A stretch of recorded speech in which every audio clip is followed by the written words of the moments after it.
శుభకరమైన ఆనవాళ్ళు నీకు కలుగునుగాక. నువ్వు క్షేమాభివృద్ధి నొందుదువుగాక. ఇక్కడ నేను సంతోషంతో బయలు వెళ్ళదువుగాక. ఓడిపోయిన నిన్ను జయశాలిగా చేయాలని కోరుతున్నాడు.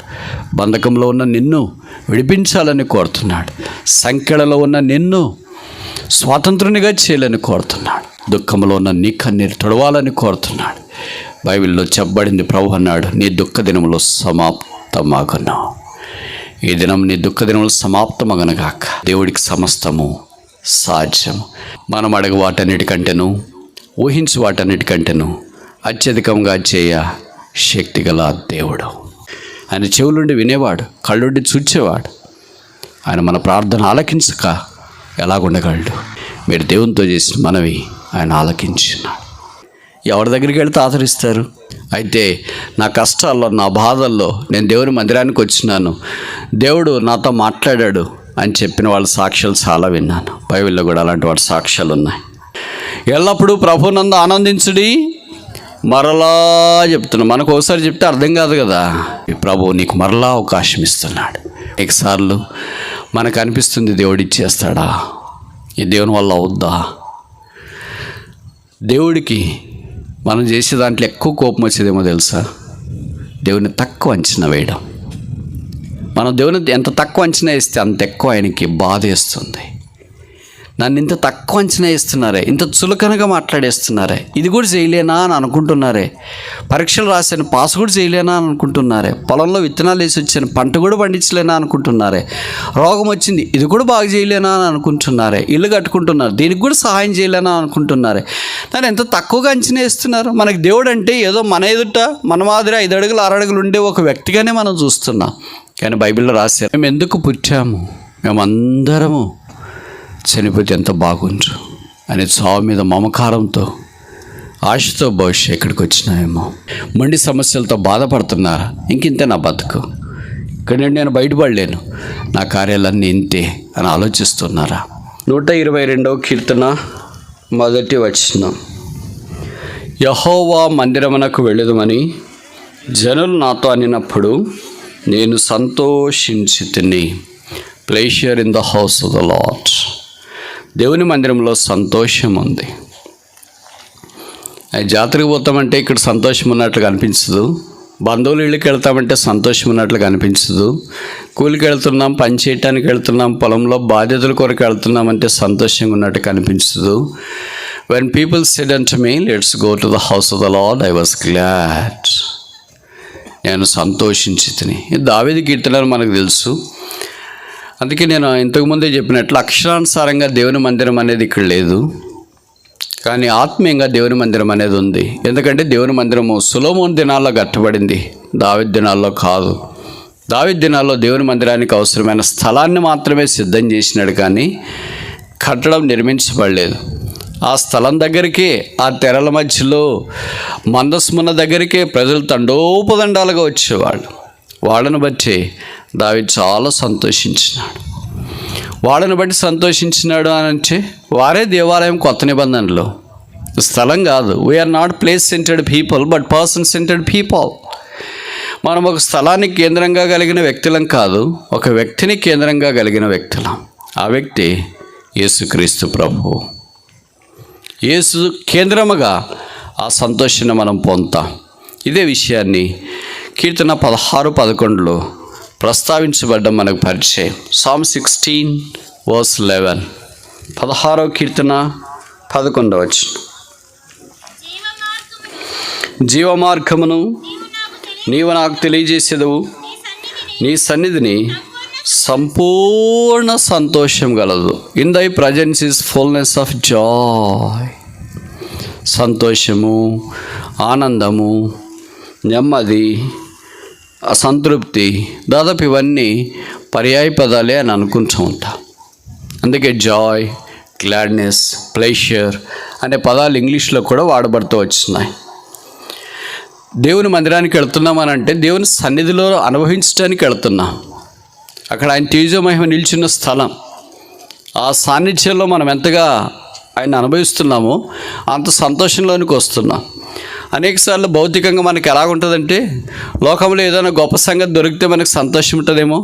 విద్యార్థులకైతే పాస్ అయినప్పుడు పరీక్షలో సంతోషం ఉండొచ్చు, నాయకులకైతే ఎలక్షన్లో గెలిచినప్పుడు సంతోషం ఉండొచ్చు, మనం అది చిన్న చేతి పని చేసుకునే వాళ్ళకి పనిలో లాభం వచ్చినప్పుడు సంతోషం ఉండొచ్చు, రైతులకైతే పొలంలో విపరీతమైన లాభాలు వచ్చినప్పుడు సంతోషం ఉండొచ్చు. ఇలాగ మనిషికి సంతోషం మారుతూ ఉంటుంది.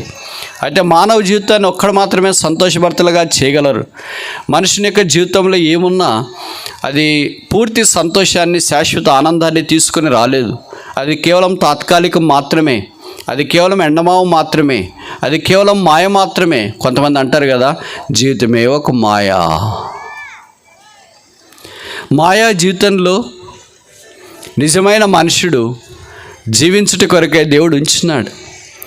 మానవ రీత్యా అది ఆలోచించినప్పుడు మాయ కావచ్చు, కానీ దేవుని యొక్క దృక్పథం నుండి అది ఆలోచించినప్పుడు దేవుడిచ్చిన అవకాశం ఈ జీవితం. సంతోషం దేవుడు అనుగ్రహించేది. అందుకే మీకు తెలుసు అనుకుంటా, మనుషుని జీవితంలో సంతోషకరమైన వర్తమానం ఒకటి ఉంది. లూకాసు వార్త 2:10 చెప్పబడింది, 11 కూడా. ఇదిగో ప్రజలందరికీ కలుగబో మహా సంతోషకరమైన సువార్తమానం నేను మీకు తెలియజేస్తున్నాను. దావీదు పట్టణం వద్ద నేను రక్షకుడు మీ కొరకు పుట్టినాడు, ఈయన ప్రభు అయిన క్రీస్తు. దానికిదే మీ కానవాలో ఒక శిశువు పొత్తిగుడ్డలతో చుట్టబడి పశువుల తొట్టులో పరుండబెట్టబడి ఉండట మీరు చూచెదరు.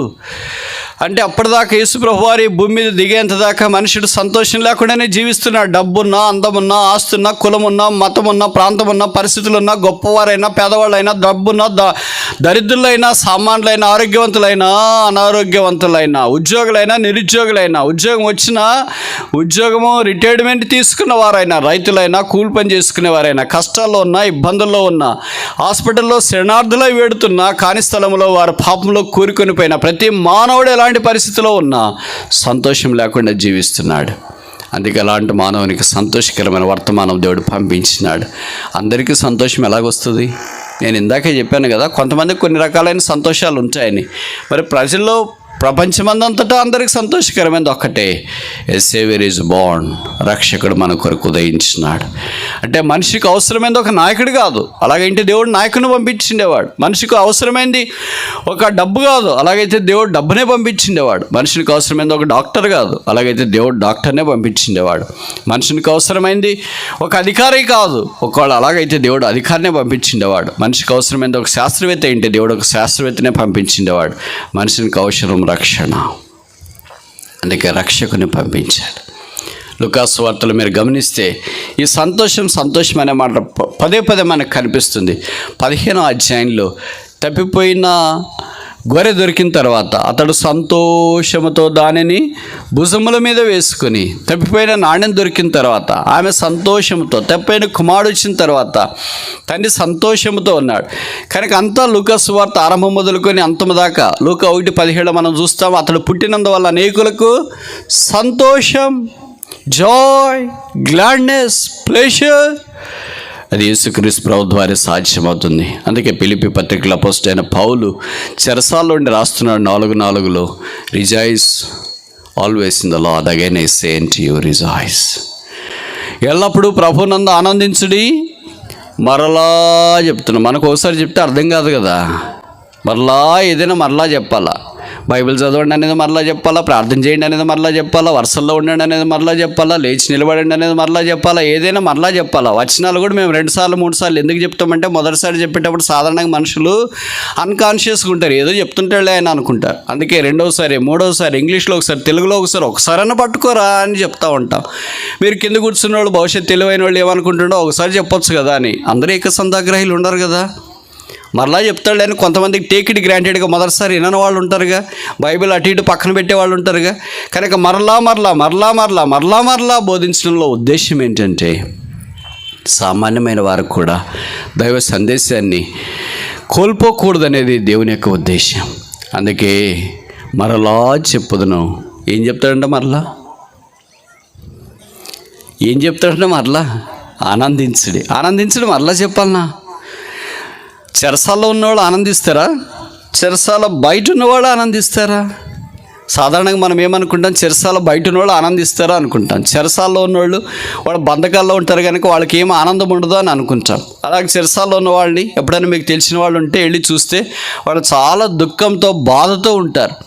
మనలాంటి దర్శకులు లేదా సందర్శకులు వెళితే మనం చూసి వీళ్ళలాంటి స్వేచ్ఛ నాకు కూడా ఉంటే ఎంత బాగుండో అని అనుకుంటారు. వాళ్ళకి అప్పుడు కావాల్సింది మంచి బిర్యానీ కాదు, మంచి మొబైల్ ఫోన్ కాదు, మంచి డ్రెస్ కాదు, బంగారు వజ్ర వైడూర్య మరకత మాణిక్య నీళ్ళ కెంపుల పచ్చలు పొదిగిన అలంకరణ కాదు. వారికి అప్పుడు ఏం కావాలంటే స్వేచ్ఛ, విడుదల, స్వాతంత్రం, బంధకాలు తెంచబడట. అపోస్తుడైన పౌలు దేవుని వాక్యం నిమిత్తం, సాక్ష్యం నిమిత్తం బంధకాల్లో ఉన్నప్పుడు ఆయన బంధకాల్లో ఉన్న సంతోషాన్ని, ఆనందాన్ని ప్రజలు పొందాలని జ్ఞాపకం చేస్తూ ఫిలిప్పీ సంఘానికి ఫిలిప్పీ పత్రికలో తెలియజేస్తున్నాడు, రిజాయిస్, సంతోషించుడి. కనుక దైవ సాన్నిధ్యంలోనే మన సంతోషం. మన దేవుడైన యెహోవా మందిరము మనకు సంతోషానికి నిధి, ఆనందానికి పెట్టినిల్లు. అలాంటి అనుభవంలోనికి మనం వచ్చటం ప్రాముఖ్యం. రెండోది చూస్తామా, 122వ కీర్తన, 122వ కీర్తన, Psalm 122 verse 4, 4వ వచనం. ఇశ్రాయేలీయులకు నియమించబడిన శాసనమును బట్టి యెహోవా నామమున కృతజ్ఞతాస్తుతులు చెల్లించుటకాయ్ ఇశ్రాయేలీయులకు నియమించిన శాసనములు అంటే దేవుని వాక్యం, precepts of the word of God. శాసనము అని అంటే మార్చేది కాదు. మీకు తెలుసు కదా, పాతకాలంలో ఎప్పుడైనా అన్వేషణలు జరుగుతున్నప్పుడు రాజుల కాలం నాటి శాసనాలు దొరికినాయి అని వార్తాపత్రికలో మనము చూస్తూ ఉంటాం. శాసనం అంటే మార్చేది కాదు, కొట్టేసేది కాదు, తుడిపేసేది కాదు, నీళ్ళు పోసేది కాదు. శాసనం అంటే ఏంటి? కొంతమంది చెప్తుంటారు కదా మాట వరుసలో, ఆయన మాట వేదం, శాసనం. శాసనం అంటే ఇంకా అది తీసివేయలేంది, తొలగింపలేంది, తప్పక ఉండాల్సింది. దేవుని వాక్యం కూడా శాసనం. ఇది చాలా బలమైన మాట. మనకు వాక్యం వాక్యం వాక్యం వాక్యం అన్న విని చాలా తేలిక ఉండొచ్చు. ఇప్పుడు ఒక్కసారి చరిత్రలోకి ఆలోచించండి. శాసనములు, శ్రీకృష్ణదేవరాయల శాసనము, అశోకుని శాసనము, నెబుకద్నెజర్ శాసనము, ఇలా ఒకసారి ఆలోచించండి. ఒక్కసారి వారి యొక్క అంతఃపురంలో నుండి శాసనాలు బయటికి వెళ్ళిన తర్వాత అవి ఎవరైనా మారుస్తారని మేము అనుకుంటామా? అది ఎవరు మార్చడానికి వీలు కాదు. దేవుని వాక్యం కూడా అలాంటిది. అందుకే దేవాన్ని వాక్యము ఆకాశమందు నిత్యము నిలకడగా ఉన్నది, అది శాసనం. దేవుని వాక్య విషయము దేవుని మందిరంలోనే మనకు కలుగుతుంది. ఆ ప్రత్యక్షత దేవుడే మన అక్కరి కొద్ది మాట్లాడతాడు. నేను ఈ మాట చెప్తే మీరు అనొచ్చు, మేము యూట్యూబ్లో చాలా వాక్యాలు వింటున్నాం, మీకంటే బాగా చెప్తున్నారని. మాకంటే బాగా చెప్తున్నారు కనుకనే వాళ్ళు యూట్యూబ్లో కూడా ఉన్నారు, టెలివిజన్లో కూడా ఉన్నారు, రేడియోలో కూడా ఉన్నారు. అది వాస్తవమే కావచ్చు. కానీ మీరు జ్ఞాపకం ఉంచుకోవాలా, పరిశుద్ధాత్మ దేవుని ద్వారా అభిషేకం పొందిన దైవ సేవకులు ఇచ్చే సందేశాలు ఏంటి, తప్పుదో పట్టించడానికి ఇచ్చే సందేశాలు ఏంటి అని మీరు గుర్తించాలి. ఇది దైవికమైన ఆహారం. మీరు చూడండి, కొంతమంది మధ్య వయసు వాళ్ళు కానీ, వయసు ఎక్కువైన వాళ్ళు కానీ, ఎంత దూరం వాళ్ళు ప్రయాణం చేసినా, ఎంత ఆకలేసినా వాళ్ళ ఇంటికి వచ్చి భోంచేస్తారు. దారిలో వాళ్ళకి చాలా ఆకర్షణీయమైనవన్నీ ఉంటాయి. చాట్ బండార్, కేఎఫ్సి, మెక్డొనాల్డ్, కుర్ఫీ, ఇలాగ చాలా చాలా భోజన వసతులు, సదుపాయాలు కలిగినవి కనిపిస్తూ ఉంటాయి. అసలు ఆ రంగులు చూసి చాలామంది తినటానికి నోరు ఊడుతూ ఉంటుంది, కానీ తినలేరు. మీరు కాదు, కొంతమంది సంగతి చెప్తుంది. ఎందుకంటే వారికి పొట్ట ఆ ఆహారాన్ని జీర్ణం చేసుకోలేదు. వారికి తిరిగి ఫుడ్ పాయిజనింగ్ అవడము, ఆ అనారోగ్య సమస్యలు తలెత్తడమో జరుగుతుంటాయి. అందుకని సాధారణంగా సామాన్యమైన భోజనము ఎంత దూరం ప్రయాణం చేసినా ఇంటికి వచ్చి తింటారు. భార్యలు కూడా చెప్తుంటారు, మా ఆయన ఎంత దూరం వెళ్ళొచ్చినా, ఎంత రాత్రి అయినా ఇంటికి వచ్చే తింటాడు, బయట ఏం తినడు, మంచి నీళ్ళు కూడా తాగడు. ఎందుకని? ప్రేమని కాదు ఇంట్లో వాళ్ళ మీద. బయట తింటే ఇంజిన్ పనిచేయదు. కొంతమంది బయటే తింటారు, వాళ్ళకి ఇంట్లో అస్సలు తినబుద్ధి కాదు. అంటే వయసు లేని పిల్లలు, మీరు ఇంట్లో చేసినారనుకుని ఉదయకాలం భోజనం ఏం చేస్తానులే, ఎప్పుడు ఇదే కదా నువ్వు చేసేది, నేను బయట తినేసి వస్తాను, నాకు డబ్బు లేని బయటే పోతుంటారు. అంటే వాళ్ళు పరానా జీవులు, బయట తినడానికి ఇష్టపడేవాళ్ళు. విశ్వాసులు కూడా 2 రకాలు ఉంటారు, ఇంట్లో తినేవాళ్ళు, బయట తినేవాళ్ళు. ఇప్పుడు నేను చెప్పే మాటలు మీకు అర్థమవుతున్నాయా? ఇంట్లో తినేవాళ్ళు, బయట తినేవాళ్ళు అంటే భౌతికంగా కాదు, ఆత్మీయంగా. మేము ఈ మాటలు ఎందుకు చెప్తున్నామంటే, మీరు బయటవన్నీ వినటానికి ప్రయత్నం చేసినారనుకో, మీకే కలవరం వచ్చేస్తుంది. అప్పుడు ఏం చేయాలో తోచట్లేదు. ఎవరో కొంతమంది బోధకులకో సేవకులకో ఫోన్ చేసి అడుగుతారు, బ్రదర్ పలానా వాళ్ళు ఇలాగ చెప్పారు, మేము యూట్యూబ్లో ఉన్నాం, మీరేమి ఇలాగ చెప్పారు, మన సహవాసుని ఇలాగ చెప్పారు, ఏది కరెక్ట్ అండి? ఎవరు వినమన్నారండి? అది ఎవరు వినమన్నారు అనే దానికంటే ఎవరు తినమన్నాడండి అది? కనుక అందరు తింటున్నారు, మనం తింటానికి కుదరదు. మన వ్యవస్థ ఎలాంటిది, మన శరీరం ఎలాంటిది అంటే మన ఆత్మీయమైనది ఎలాంటిది. దేవుడు తన దాసుడైన భక్త్ సింగ్ గారి ద్వారా అమూల్యమైన పరలోక దర్శనాన్ని మనకు అనుగ్రహించినాడు. అపోస్తుల కార్యాలు 2:42 ప్రకారం అపోస్తుల బోధ, సహవాసము, రొట్టె విడుచుట, ప్రార్థన చేయట, ఇంత అందిస్తే ఇంకా బయటికి పోయి తినాలని ఆశ ఏంటి? అందుకే తెలుగులో ఒక సామెత ఉంది కదా, పొరిగింటి పుల్లకూర చాలా రుచిగా ఉంటుందంట. మన ఇంట్లో బిర్యానీ చేసినా కూడా రుచిగా ఉండదు. ఒక సామెత కూడా ఉంది, స్థానికంగా బిర్యానీ చేసిన గంజి మాదిరి ఉంటుందంట, బయట వాళ్ళకి గంజి చేసిన బిర్యానీ మాదిరి ఉంటుందంట. అలాగ అలవాటైపోయి ఉంటారు. మన వాళ్ళు ఏం చెప్తారండి, ఎప్పుడు చెప్పేది అదే కదా, అసలు బయట ఎలాగ చెప్తున్నారండి, మా మీద అసూయతో అలాగ చెప్తారు వాళ్ళు, అంతే. అది వాస్తవం కాదు. నేను చెప్పే మాటలు మీకు అర్థమవుతున్నాయా? మేమంటే అసూయే కనుక బయట వాళ్ళు కాదు చెప్పేది, మనోళ్ళే, మనతో ఉన్నోళ్ళే, మన పక్కన తిరిగే వాళ్ళే, మనతో మాట్లాడేవాళ్ళే, మనకు సహాయం చేసేవాళ్ళే ఈ మాటలు చెప్తుంటారు. ఎందుకంటే వాళ్ళు ఎలాగో చేయలేరు కదా. కనుక మనల్ని తప్పుదో పట్టించడానికి సాతాను వాళ్ళని వాడుకుంటుంటే, వాళ్ళు వాడుకో ఇంకా అని సాగిలపడుతున్నారు సాతానికి. దైవ సందేశాన్ని దేవుని వాక్యంలో ఉన్నదన్నట్లుగా చెప్పగలిగే దైవాత్మ కలిగిన, అభిషేకం కలిగిన దైవ సందేశాలు వినడం ద్వారా ప్రోత్సాహం, పురికొల్పు, సవాలు, ఆత్మీయమైన మేలు కలుగుతుంది. ఇదే దైవ శాసనం. బైబిల్ అంటే అప్పుడు చదివిన వాళ్ళు కూడా చెప్తుంటారు. మీకు తెలుసు కదా, కొంతమంది భక్త్ సింగ్ గారితో పాటు కలిసిన పెద్ద సేవకులు అంటారు, భక్త్ సింగ్ గారు బైబిల్ని 100 సార్లు చదివాడంట. అంటే పూర్తిగా మన మాదిరి 23వ కీర్తన 100 సార్లు చదవడం కాదు, ఆదికాండం మొదలుకొని ప్రకటన గ్రంథం దాకా 100 సార్లు అయినా కనీసం చదివింటాడంట. మీరు ఊహించండి, ఆయన బాగా ఆరోగ్యంగా సేవ చేసింది ఒక 50 ఏళ్ళు అనుకోండి. తర్వాత శరీరంలో బలహీనం అయిపోయాడు, కళ్ళు, చేతులు అవి ఇవి బలహీనం అయిపోయినాయి. అప్పుడు చదవడం ఇబ్బంది అయింటుంది. 50 సంవత్సరాల్లో 100 సార్లు చదివితే సంవత్సరానికి ఎన్నిసార్లు చదివినట్లు? బైబిల్ పూర్తిగా బైబిల్ని 2 సార్లు చదివినట్లు. మనం ఒక ప్లాన్ పెట్టుకుంటాం, రీడింగ్ బైబిల్ త్రూ ఇయర్, సంవత్సరంలో బైబిల్ చదువుతా అని. మొదటి రోజు ఫుల్గా చదివేస్తుంటాం దాంట్లో ప్లాన్ ప్రకారం. 2వ రోజు 3వ రోజు తర్వాత ఎక్కడ పోయిందో, ప్లాన్ ఎక్కడ పోయిందో, అది ఎక్కడ పోయిందో తెలియదు. ఎక్కడ స్టార్ట్ చేసామో అక్కడే ఉంటాం. కొంతమంది అయితే రోజు ఇలాగ తిప్పుతారు. తిప్పిన వెంటనే వాళ్ళు 23వ కీర్తన దగ్గర బుక్ మార్క్ పెట్టుకుని ఉంటారు, అదే కనిపిస్తూ ఉంటుంది. ఏళ్ల తరబడి అదే కీర్తన చదివే వాళ్ళు ఉంటారు. అది చదవడం తప్పని నేను చెప్పట్లేదు, అది కూడా వాక్యమే. కానీ ఆదికాండం మొదలుకొని ప్రకటన గ్రంథం దాకా మన కొరకు ఇచ్చారుగా, మరి ఆ వాక్యం అంతా మనం చదవాల్సిన వాళ్ళము కదా. కనుక దైవ సేవకులైన వాళ్ళు, కొంతమంది గొప్ప దైవ సేవకులు భక్త్ సింగ్ గారిని గురించి ఇచ్చిన సాక్ష్యం ఏంటంటే, the revolution of the word of God is unleashed to brother Bhakt Singh in the greater రావ్. దైవ వాక్యం యొక్క ప్రత్యక్షత తన దాసుడైన భక్త్ సింగ్ గారికి దేవుడు అధికంగా ఇచ్చినాడు. అందుకని ఇప్పుడు మీకు తెలుసు కదా, పుట్టుగొడుగుల మాదిరి వచ్చేసారు అంతా.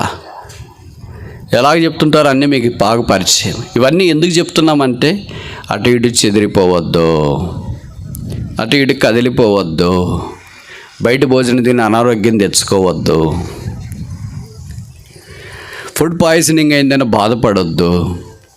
అప్పుడు ఏం చేస్తాం బ్రదర్, ఇలాగ అయిపోయింది అని అనుకోవద్దు. కొంతమంది అలాగ భ్రష్టులు అయిపోయారు, దైవ సాన్నిధ్యంలో తొలగిపోయారు.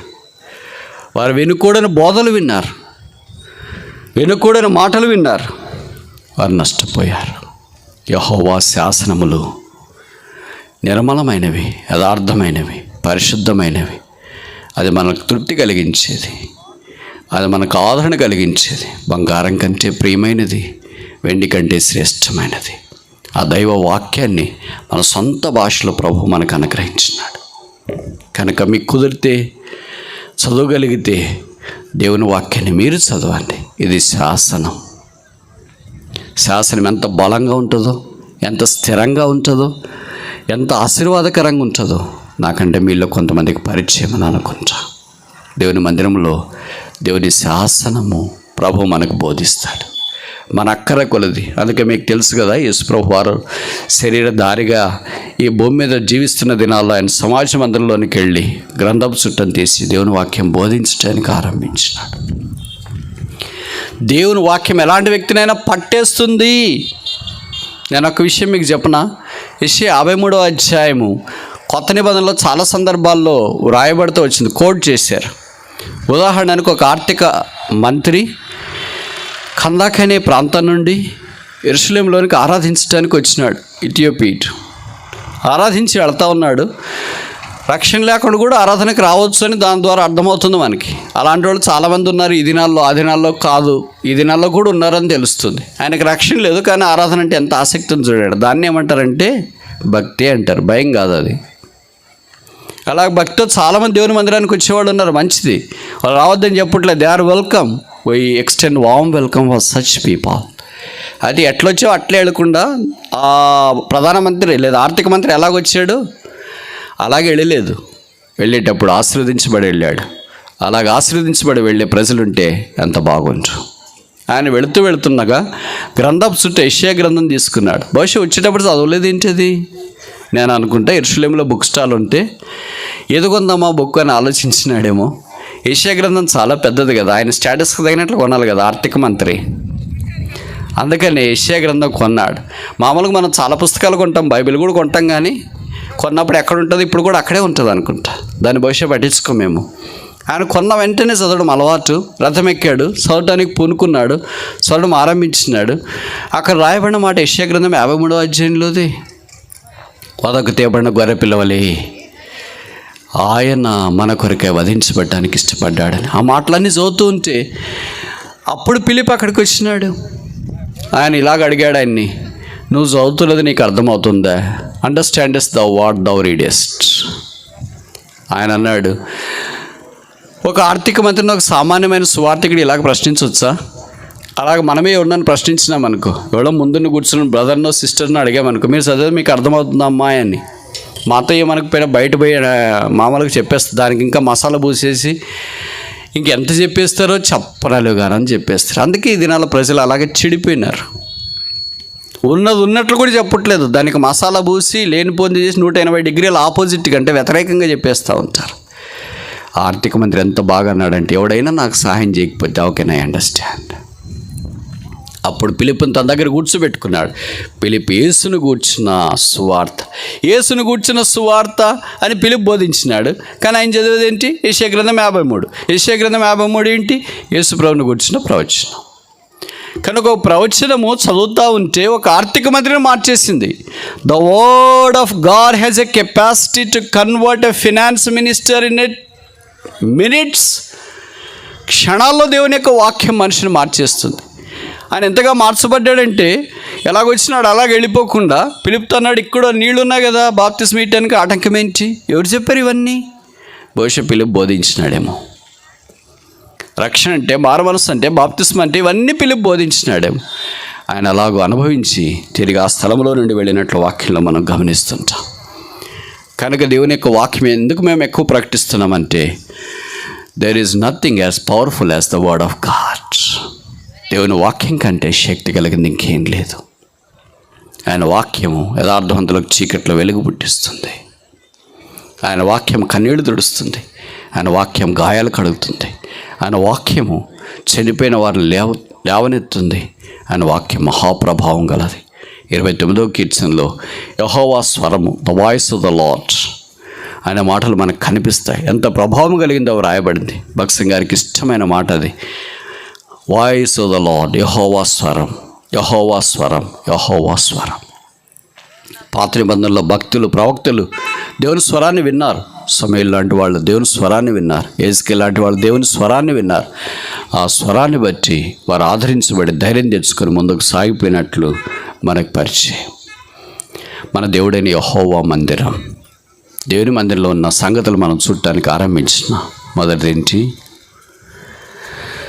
ప్లెజర్, సంతోషం. రెండవది ఏంటి? ప్రిసెట్స్, శాసనములు, వాక్యం. మూడవది ఏంటి? 122వ కీర్తన 4వ వచనం ఆఖరి వరుస. Psalm 122 verse 4 last part. వారి గోత్రములు యెహోవా గోత్రములు. అక్కడికి గోత్రము కాదు, ఒకటే కాదు. ఎన్ని గోత్రాలు ఇశ్రాయేలుకి? 12 గోత్రాలు. అంటే అందరూ వెళ్తున్నారు. మిగతా గోత్రాల వాళ్ళు చెప్పట్లేదు, లేవీలు మీకు పరిశీలింది కదా, మీరు వెళ్ళడం మేము రావట్లేదని. అలాగే మిగతా గోత్రాల వాళ్ళు యూదావారిని చెప్పట్లేదు, మీరు ఎలాగో రాసులు కదా, మాకేముందు మేము రావట్లేదని.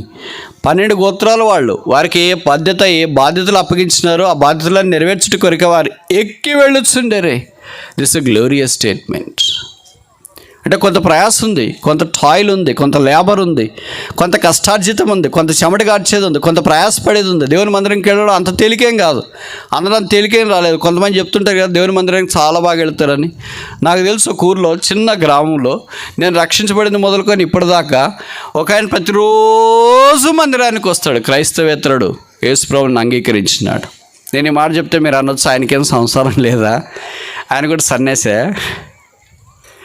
ఆయనకి సంసారం ఉంది, పొలాలు ఉన్నాయి, పిల్లలు ఉన్నారు, అందరూ. ఆయన మందిరం ఎప్పుడు రాలేడు అని అంటే ఆయనకి ఆరోగ్యం బాగలేకపోతే తప్ప. నేను చెప్పే మాటలు మీకు అర్థమవుతున్నాయా? ఆయనకు ఆరోగ్యం బాగలేకపోతే తప్ప ఇట్లా ప్రతిరోజు ఏదో ఒక సమయంలో వచ్చి మందిరంలో కనిపించి ఒక 5 నిమిషాలు ఏదో ఒక మూలకు ప్రార్థన చేసుకుని వెళ్తుంటాడు. ఏం ఆసక్తో, ఏం పిచ్చు, ఏం ఆనందమో, ఏం గొప్ప ఐశ్వర్యం ఆయనకు అనుకున్నాడో తెలియదు. నేను కొన్నిసార్లు అడుగుతుంటా, బ్రదర్ ఏంటంటే నేను చచ్చిపోయేదాకా వస్తానన్నా, ఆ తర్వాత ఇంకా రాలేను కదా. The zeal of the house of the lord has consumed him. నీ ఇంటికి వచ్చిన ఆసక్తి నన్ను భక్షిస్తుంది. ఇది నా దేవుని ప్రజలు రండి రండి రండి రండి అని పిలిస్తే వాళ్ళు దాన్ని పోయి చెడ్డగా దుష్ప్రచారం చేసుకుంటారు. ఎంత చెడ్డగా చేసుకుంటారంటే వాళ్ళకి కానుకలు కావాలి, అందుకే మమ్మల్ని రమ్మంటున్నారు. ఆత్మల మీద భారం ఏమన్నా ఉంటేగా. ఒకళ్ళు ఉందని ఇంటికి వస్తే కానుకలు కావాలి, అందుకే ఇంటికి వచ్చినారుగా. ఏమి చేసినా నోరే నోరు. మందిరంకి రండి అంటే నోరు. సరే మీరు రావద్దులని మేమే మీ దగ్గరకు వచ్చి ప్రార్థన చేస్తామంటే నోరు. కలిసినప్పుడు మాట్లాడితే నోరు. ఎందుకు పోయినాయి ఇలాగ నోర్లు? కొంతమంది నోర్లకు ఫినాయిల్ వేసి గడిగినా కూడా బాగా కావనుకుంటా. నేను విశ్వాసాల సంగతే మాట్లాడుతున్నా, అవిశ్వాసాల సంగతి కాదు. ఎంతకాలం ఇలాగ ఉంటారు? ఎంతకాలం ఇలాగ బతుకుతారు? ఎంతకాలం ఇలాగ జీవితం జీవిస్తారు? ఉన్నదన్నట్లు మాట్లాడలేరా? ఉన్నదన్నట్లు జీవించడానికి ఇష్టపడట్లేదా? మీకేం ప్రాణం మీదకి రాలేదు కదా. శద్రక్ మేషక్ అబద్ధగోల మాదిరి ప్రాణం మీదకి వచ్చింది అని అంటే ఏదో అబద్ధం చెప్పినారు, తప్ప చెప్పినారు, 180 డిగ్రీలు ఆపోజిట్ చెప్పినారంటే సరేలేమో ప్రాణం మీదకి వచ్చింది, ఏం చేస్తాం మరి అని. వాళ్ళు మనకు గుర్తురారు. పేతురు గుర్తొస్తుంది. పేతురు కూడా అబద్ధం చెప్పేశాడు, బొంకేసాడు కదా అని. ఆ పేతురు అంత భక్తులమా ఏంటి? వాడు ప్రాణం మీదకి వచ్చినాడు, బహుశా బొంకేరేమో. కానీ మనకి ఏం లేదు. ఉదయకాలం ఎవరైనా ఫోన్ చేశారనుకోండి, ఏంటంటే మీరు ఫోన్ చేస్తే ఫోన్ తీయలేదంటే అయ్యో చేసారా, చూసింటాము, లిఫ్ట్ చేయకుండా ఉంటాము, కావాలనే మానుకొని ఉంటాము, అయ్యో చేసారా. ఏదో ఒక అబద్ధం చెప్పాలి కవర్ చేసుకోవటానికి. అప్పుడు బాత్రూంలో ఉన్నానులే, అందుకే లిఫ్ట్ చేయలేదు. తర్వాత చేస్తాం అనుకున్నా కాలేదు. ఇలాగ ఉదయం ఆరంభించిన అబద్ధాల పరంపర రాత్రి పడుకునేదాకా కొనసాగుతూనే ఉంటా. మీకు దేవునికి ఎవరు అసహ్యంలో తెలుసా? అబద్ధికుడు. A liar is abominable in the sight of the Lord. అందుకే మనలో చాలామంది దేవుని యొక్క ఆశీర్వాదాన్ని పొందలేకపోతున్నాం. 12 గోత్రాల ప్రజలను దేవుడు ఆశీర్వదించడానికి ఇష్టపడ్డాడు. దేవుని సంఘంలో దేవుడు అందరిని ఆశీర్వదించాలని కోరుతున్నాడు. ఏ గోత్రం ఆగిపోలేదు. మాకేం బాధ్యతలు లేదు కదా, మేము రావట్లేదని మిగతా ఆషేరు గోత్రం, దాన గోత్రం, చిన్న ఎఫ్రాయిం గోత్రం ఇలాంటి చిన్నోళ్ళంతా ఆగిపోలేదు. అంతా మీరు పెద్ద నలుగురే కదా. నలుగురంటే మీకు తెలుసు కదా, కోర్ గ్రూప్స్ అంటాం. చదువుకునేటప్పుడు ఇంజనీరింగ్లో ఎవరైనా ఇంజనీరింగ్ విద్యార్థులు ఉంటే వాళ్ళకి తెలిసింది. కోర్ గ్రూప్స్ అంటే 4 గ్రూపులకే పోటీ ఎక్కువ ఉంటుంది. ట్రిపుల్ ఈసీ, మెక్, ఎవరు లేరా ఇక్కడ ఇంజనీరింగ్ వాళ్ళు, కొన్నిసార్లు సివిల్. ఇలాగే 4 దానికే ఎక్కువ ఉంటుంది. మిగతావన్నీ ఉంటాయి కెమికల్ అంటే ఇంకంతా. అలాగే ఇశ్రాయేల్ 12 గోత్రాలు, 4 గోత్రాలే కోర్ ట్రైబ్స్ అంటాం. రూబేను, షిమియోను, లేవి, యూదా. ఏం జరిగినా వాళ్ళు 4 మధ్యలోనే జరుగుతుంది. కింద దాకా యోసేపు వాళ్ళ దాకా అసలు పొరపాటును కూడా రాదు. ఎఫ్రాయిం దాకా అసలు రాదు. దాన దాకా అసలు రాదు. ఆషేర్ దాకా అసలు రాదు. కనుక అంతా మీరు నలుగురే కదా, అన్నీ రాజ్యాలు మీవే, యాజకత్వం మీదే, ధర్మం మీదే, జ్యేష్ఠత్వం మీదే, అంతా మీదే కదా, ఇంక మేము చేంజ్ చేయాలని మిగతా గోత్రికులు అలాగని చెప్పలేదు. ఇశ్రాయేలీల గోత్రములు బహువచనం రాయబడింది, వారు ఎక్కి వెళ్ళొచ్చుండరు. కనుక దేవుని జనమా, దేవుని మందిరానికి రావడం ఆగిపోద్దండి. మందిరానికి రాకుండా ఆగిపోయి ఇంట్లో ఉండి నేను చాలా మేలు పొందినాను అనేవాళ్ళు ఇప్పటిదాకా సాక్ష్యం చెప్పింది నేను వినలేదు, చూడలేదు. That's impossible. అయితే నా కష్టాల్లో, నా బాధల్లో నేను దేవుని మందిరానికి వచ్చినాను, దేవుడు నాతో మాట్లాడాడు అని చెప్పిన వాళ్ళ సాక్ష్యాలు చాలా విన్నాను. బైబిల్లో కూడా అలాంటి వాటి సాక్ష్యాలు ఉన్నాయి. ఉదాహరణకి అన్న లాంటి వారు, ఆ వేదనకరమైన పరిస్థితిలో ఉంది, ఎక్కడికి వెళ్తుంది? ఎవరి దగ్గరికి వెళ్తే ఆదరిస్తారు? అందుకే దేవుని మందిరంలోకి వచ్చింది. పోనీ అక్కడికి వచ్చిన ఆదరించే వాళ్ళు ఉన్నారా? ఆమె ప్రార్థన చేస్తుంటే తాగిచ్చేసేవి ఏంటమ్మాయి అని మాట్లాడుతూ ఇంకోళ్ళు వస్తారా? అదే మాట ఇప్పుడు ఇవ్వాలని చెప్పారనుకో, ఇంక మమ్మల్ని బయటికి రానిస్తారా మందిరంలో నుండి? మీరు అక్కడే తాళం వేసి వాళ్ళని పిలిచి వీళ్ళని పిలిచి ఇంకెంత భ్రష్టు పట్టిస్తారో మనం తెలియదు. కానీ ఆమె ఎంత దైవజనురాలంటే, దైవజనుడా అలాగనొద్దండి, నా గోడు, నా బాధ, నా దుఃఖం, నా వేదన ప్రభు సన్నిధిలో నేను కుమ్మరించుకుంటున్నాను, నేను మత్తరాలను కాలేదు. ప్రభు ఆ మానవి ఆలకించినాడు. 1 సమయంలో 1:17 మనం చూస్తాం, కుమారి నువ్వు క్షేమముగా వెళ్ళము, ఇశ్రాయేలు దేవునితో నువ్వు చేసిన మనవి ఆయన ఆలకించున్నాడు. ఇక్కడికి వచ్చిన దేవుని జనమా, మీరు క్షేమంగా వెళ్ళండి, మీరు దేవునితో చేసిన మనవి ఆయన ఆలకించున్నాడు. 65వ కీర్తన 2వ వచనం ప్రకారం ఆయన ఆలకించేవాడు, ఆయన చెవులుండి వినేవాడు, కళ్ళుండి చూచేవాడు. ఆయన మన ప్రార్థన ఆలకించక ఎలాగుండగలడు? యథార్థవంతుల ప్రార్థన ఆయనకు ఆనందం. కనుక దేవుని జనము, గోత్రికులు పైకి ఎక్కి వస్తూ ఉన్నారు. కనుక ఏ పరిస్థితుల్లోనైనా దైవ సాన్నిధ్యాన్ని నిర్లక్ష్య పెట్టడానికి ప్రయత్నం చేయొద్దండి. అది భావ్యం కాదు, అది ఆత్మీయత అంతకంటే కాదు. ఒకవేళ మీరు అనుకున్న స్థితిలో మేము ఉండకపోవచ్చు. నేను ఈ మాటలు చెప్తే మీరు అనుకోవచ్చు, మందిరికి వెళ్తాం కానీ అక్కడ చెప్పేవాళ్ళు అలాగ లేరండి, పాటలు పాడేవాళ్ళు అలాగ లేరండి, వాక్యం చెప్పేవాళ్ళు అలాగ లేరండి. అవును, మేము ఎవరు బాగలేవు, కానీ దేవుడు ఉన్నాడుగా, ఆయన కూడా బాగలేడా? మాలాంటి లోపాలు ఆయనలో కూడా ఉన్నాయా? మాలాంటి పొరపాట్లు ఆయనలో కూడా ఉన్నాయా? మాలాంటి పాపం ఆయనలో కూడా ఉందా? మేమైతే పాపంలో పుట్టి పాపంలోనే పెరుగుతుండొచ్చు, యేసుప్రభు రక్తం ద్వారా కడగబడి. అయితే ఆయన పరిశుద్ధుడు, నిష్కల్మషుడు, పాపంలో చేరక ప్రత్యేకంగా ఉన్న ప్రధాన యాజకుడు. యేసు వైపు చూచు ముందుకు సాగిపోవాలని మనం కోరబడుతున్నాం. మన దేవుడైన యెహోవా మందిరం. 4వది చూస్తామా? 122వ కీర్తన, సామ్ 122, 5వ వచనం. అచ్చట న్యాయం తీర్చుటకై సింహాసనములు, దావీదు వంశీయుల సింహాసనములు స్థాపించబడును కాదు, స్థాపించబడుచున్నవి కాదు, స్థాపించబడి ఉన్నవి, ఎస్టాబ్లిష్డ్. సింహాసనం ఒకటి కాదు, ఏకవచనం కాదు, బహువచనం ఇక్కడ రాశారు. There is power in the house of God. సింహాసనము శక్తిని, అధికారాన్ని జ్ఞాపకం చేస్తుంది. Where there is throne, there is power. సింహాసనం, దేవుని సింహాసనము ఖాళీది కాదు. మీకు తెలుసు కదా, ఆదికాండం నుండి మనం గమనిస్తే ఫరో యోసేపుని గురించిన ప్రస్తావన కూడా అన్నాడు. అన్నీ యోసేపు వశం చేశాడు, ఫరో తప్ప, ఆ సింహాసనం తప్ప. అలాగూ సింహాసనం మీద మన ప్రభువారు ఉన్నారు. భౌతికమైన సింహాసనాలన్నీ కూలిపోయినాయి. ఫరో మొదలుకొని ఇప్పటిదాకున్న రోమా, తర్వాత పాశ్చాత్య దేశాల్లో చెదిరిపోయిన ఇంగ్లాండ్ సింహాసనాలన్నీ కనుమరుగైపోయినాయి. అయితే దైవ సింహాసనం, బైబిల్లో రాయబడింది, ఆయన రాజ్యము తరతరములో నిలుచును, ఆయన సింహాసనం సదాకాలం ఉంచును. ఆయన ఏకరీతిగా ఉన్న దేవుడు. ఆయన సింహాసనం భూమి మీద వేసి న్యాయం తీరిస్తే ఎవరు నిలబడతారు? ఆయన సింహాసనం ఎక్కడుందంట? దేవుని మందిరంలో ఉందంట. ఎవరు చెప్తున్నారు? మన మొదటి దారిని పోయి దాగాదు, ఖాళీగా ఉన్నాం కదా మీటింగ్కి వచ్చినాయని కాదు, ఏం చేస్తున్నాం ఇంకా రాకపోతే బాధపడతారేమో అని వచ్చిన వాళ్ళు కాదు. రాసు దేవుని ద్వారా ఏర్పరచబడినవాడు, దేవుని హృదయానుసారుడు, సంగీత విద్వాంసుడు, పదకోశుడు, కవి పుంగవుడు, ఆధ్యాత్మిక విషయాల్లో అతి శ్రేష్టమైన భక్తుడు పేరు దావీదు. దేవుని సింహాసనం ఆయన చూసినప్పుడు ఆయన కలిగిన సింహాసనము ఎన్నికైనది కాలేకపోయింది.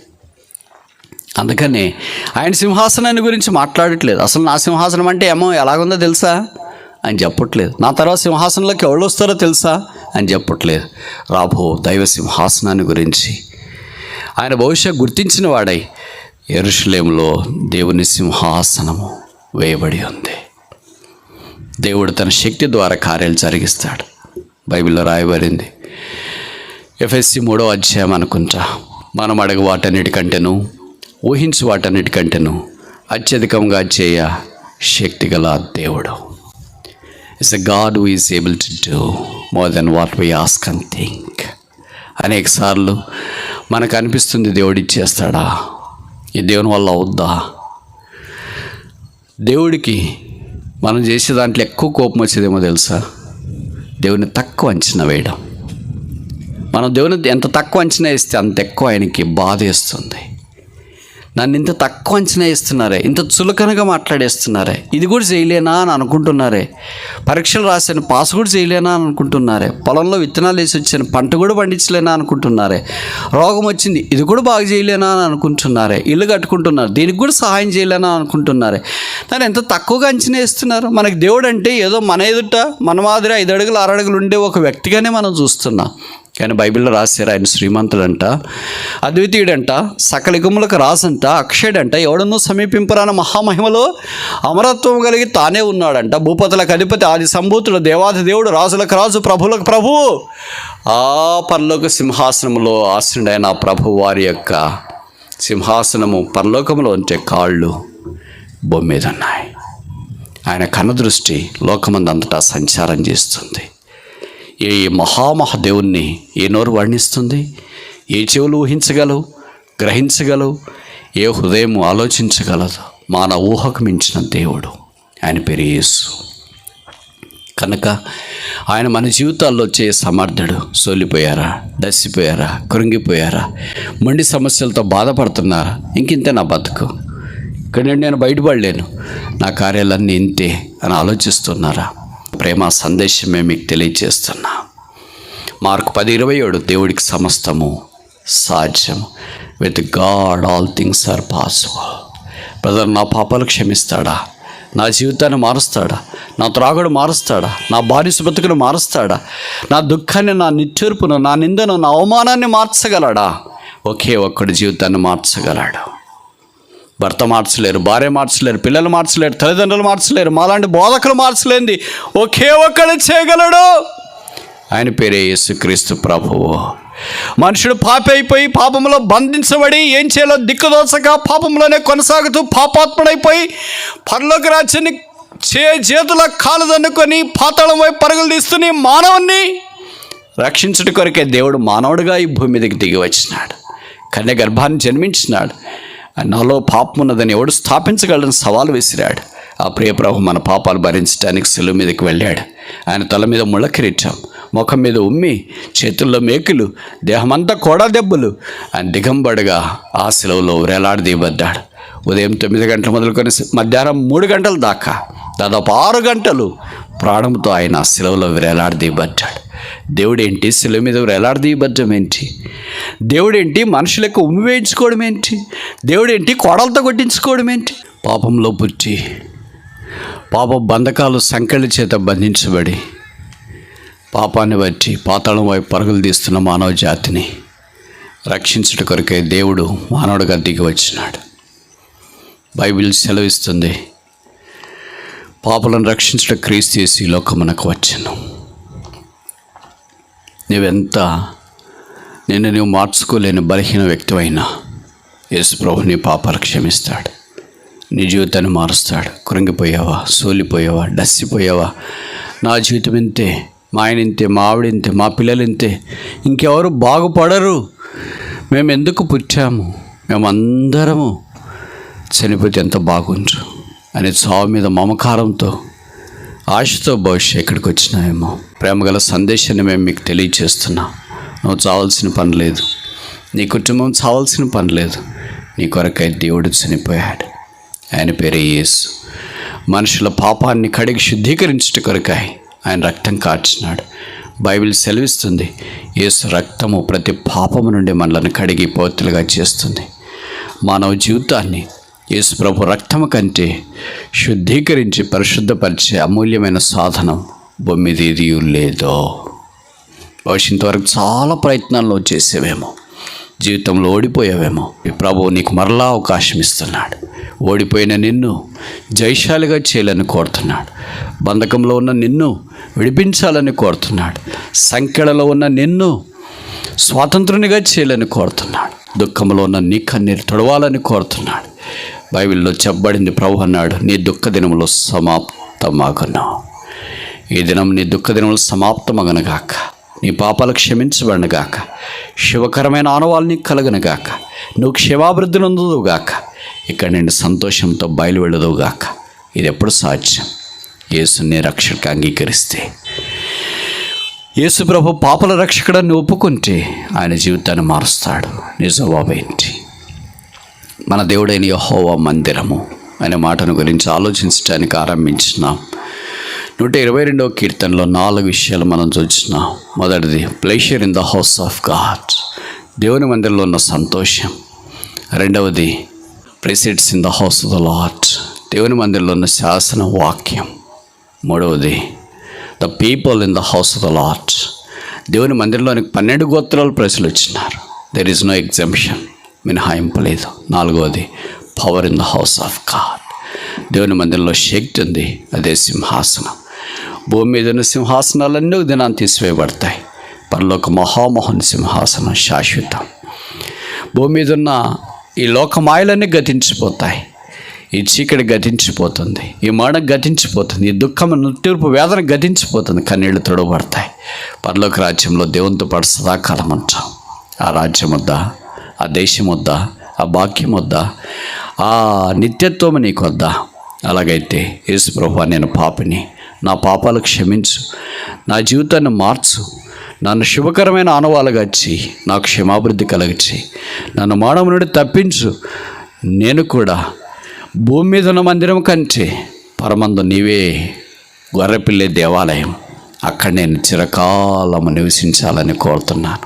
23వ కీర్తన 6వ వచనంలో, సదాకాలము చిరకాలము నేను దేవుని మందిరంలో, యెహోవా మందిరంలో నివాసము చేయగోరుతున్నాను. అక్కడ మనమందరము ప్రభు సన్నిధిలో ఉండాలి. దేవుని యొక్క అభిలాష. ఈ ఆశ వైపు పరుగులు తీయటానికి రక్షణ ప్రాముఖ్యం, సిలువ ప్రాముఖ్యం, యేసు రక్తం ప్రాముఖ్యం. నీ స్పందన ఏంటి? జవాబేంటి?